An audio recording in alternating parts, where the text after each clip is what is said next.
raayyaa ittisa biyyaa jedhamtanii hojiin keenya heeraa fi sirna heerawaa kana tiksuudha jettanii kan ofitti himtan akka jaarmiyaatti akka dhuunfaatti akka ajajaa loltuutti warri ofitti himtanii miidiyaadhaanis baatanii sabatti himtan hojiin keenya heera kana tiksuudhaa fi sirna heerawaa kana tiksuudha warri jettan mooraaliin keessan uummata kana keessaatu madda. Yaadadha loltuun dargii hamma kana baay'atu hamma kana jabaatu loltuu mekaanaayiziin hamma naga'u kan injifatame wanta qawwee dhabeef taaktikii waan waldhaale miti. Uummatatu tufe of keessaa uummatatu tufe gate uummatatu akka hawwaannisaatti nutti ba'ee jedhe Mangistuun iyyuu gaafa abdii kutatu. Uummanni isinitti ba'uudhaaf jedha. Ituu iddoo sanan ga'in isa uummata ajjeesaa isiniin jedhaa jiru isa ofirraa darbadhaa isin isatti galagalaa. Isa diinni uummataa malee uummanni isinitti diina ta'uu hin danda'u isinis uummatatti diina ta'uu hin dandeessa. Keessumatti warri raayyaa ittisa biyyaa jedhamtan. Hamileen keessan uummata kanadha. Hamileen ittiin qawwee baattan, hamileen ittiin mindaa nyaattan, hamileen ittiin biyya tajaajilla jettanii dubbattan uummata kanadha. Uummata kanatti dhukaastanii wanti isin tajaajiltan tokko ittiin biyya lafaa kanarra jiru. Hamileen qabdan har'a keessan hin argina ergaa nutti ergitu amma darbitanii dhuunfaadhaan. Ergaan sun gatii hin qabu sochiitti geeddaramuu qaba. Hin tokkosnu uummata keenyatti hin dhukaasnu gara jedhamutti geeddaramuu qaba. Hin ergitu baay'een keessan hin argina warri ajajootaas ergaa nutti ergitu. Warri loltuun taraanis hin ergitu.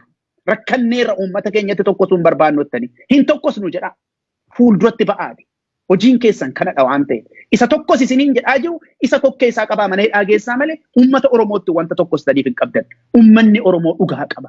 Abbaa dhugaati waan ta'eef. Uummata kanatti hin dhukaasina. Inni kan biraani akkuma isin argitan qawween keessan injifatameera.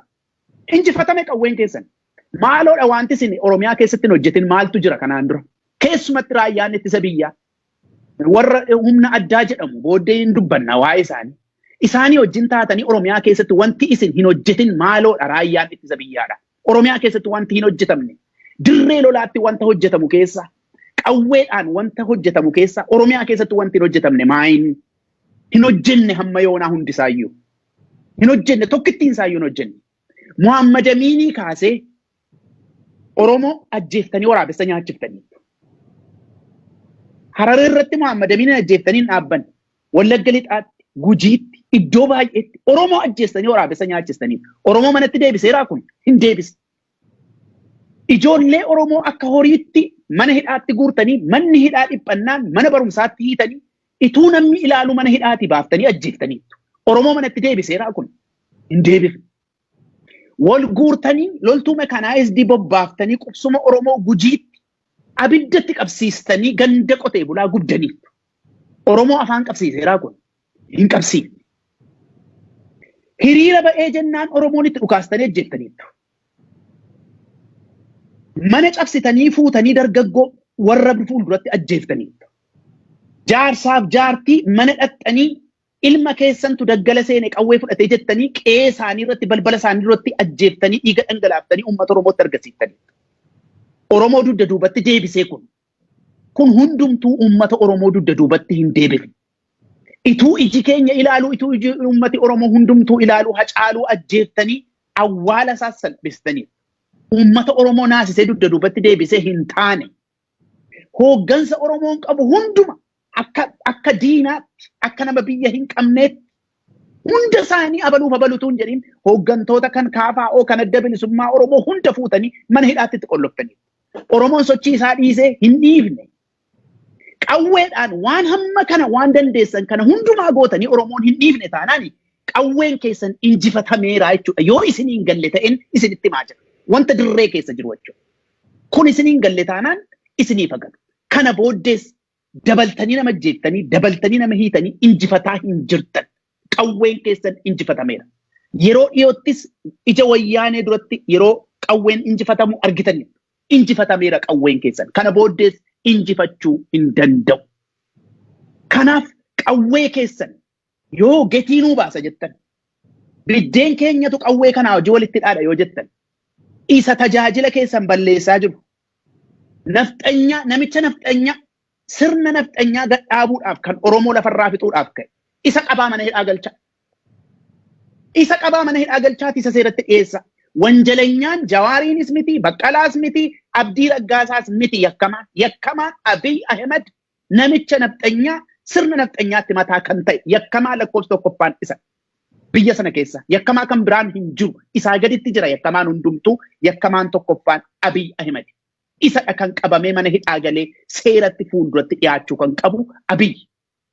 Kanaaf isarratti xiyyeeffadhaa uummata Oromoo dhiisaa uummata Oromoo isin injifateera. Ammas dhiisaan jiru uummata Oromoo. Dhiisaan jiru. Uummanni Oromoo har'a miti dur nafxanyaadhaaf jilbeenfatee hin beeku. Ammas jilbeenfachuu hin danda'u uummanni Oromoo. Poolisiin Oromiyaa ija keessan banadhaa. Ija keessan banadhaa.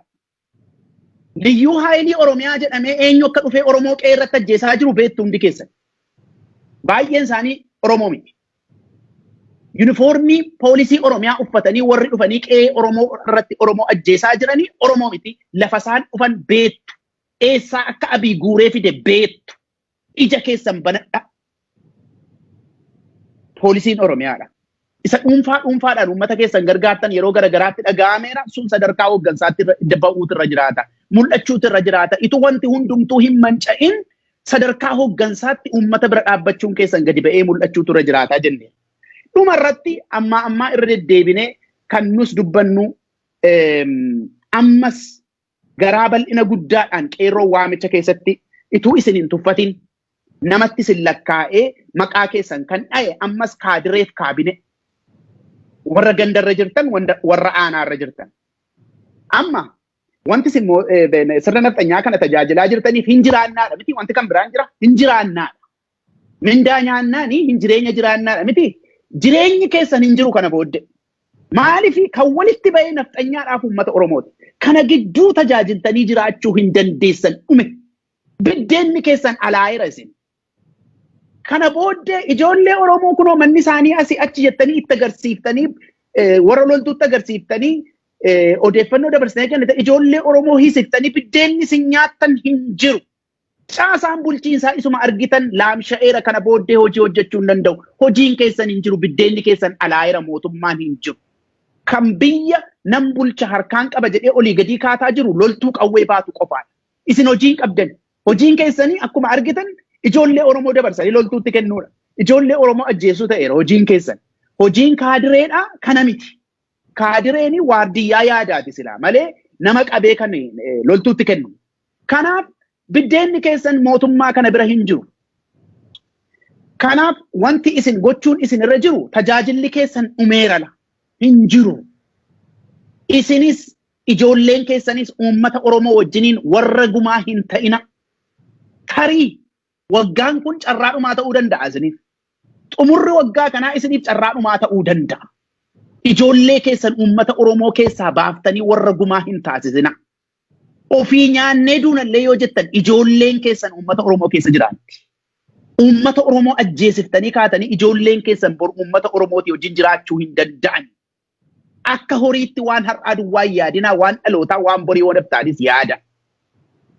Kanaaf har'a mindaan nyaataa jira jettanii uummata Oromootti hin roorrisina. Tajaajiluuf hin fiigina. Kaazenaan mootummaa keessanii duwwaa ta'eera. Inni kan biraan rakkinni cimaan kanadha. Isin mindaadhaaf foolattu nyaadheen bula jettu kaazenaan sun iyyuu duwwaa ta'eera. Kanaaf kana hunduma yaada keessa galchaati uummata Oromoo bira gora. Warri gama kanaan tajaajiluu hin danda'a jettan akkuma qeerroo waamicha isaa keessatti isinitti hime keessaan mootummaa kana diiga alaan yeroo uummanni dhiibu akka salphaatti galagalutti. Warri kana hin danda'u jettan immoo keessaa ba'a uummatatti makama. Gabaabaatti wanti nuyi isiniin jechuu barbaannu kanumadha. Qeerroon akkuma waamicha kana waammattan jabaadha, wal jabeessa, harka wal qabadha. Abdiin uummata keessanii isinumadha. Hojii keessan jabaadhaa itti fufaa. Qarreen isuma jalqabdan sana jabeessaati itti fufaa isiniin jenna. Gidduu kana qaammee tokko kaasee gaafa sochiin karaa ugguruu eegalamu akkuma kana sagantaan garagaraa miidiyaa garagaraa Oromoon qaburraan qophaa'ee yaadi isinii kennamaa yaadanus waan arginu irratti gabaasni isinii dhiyaataa yaannis isinii dhiyaataa jabaadhaa isiniin jechuu barbaanna. Guyyaa kana numatu qabsaa'ee ofirraa kaasa numatu qabsaa'ee ofirra dabarsa jabaadhaa isiniin jechuu barbaanna. Qophiin keenya har'aa kanumaan xumurama. Wanti nuyi irratti haasa'aa turre daawwattoota keenya yaadachiisuudhumaa fi waa'ee waamicha qabsoo marsaa arfaffaa qeerroon waame irratti kan nu haasa'aa turre achi keessatti qabiyyeen isaa maalidha kan jedhuun eegallee waa'ee kaayyoo isaatii dubbanne dhumarratti immoo ergaa xumuraa kennineetu keessaa ba'aa jirra. Anaa wajjiniin har'aa Profeesar Isqeel Gabbisaatiif Yaayyaa Bashir dhiyaatanii yaada isaanii kennan galatoomaa isiniin jechuun barbaada. Farhaan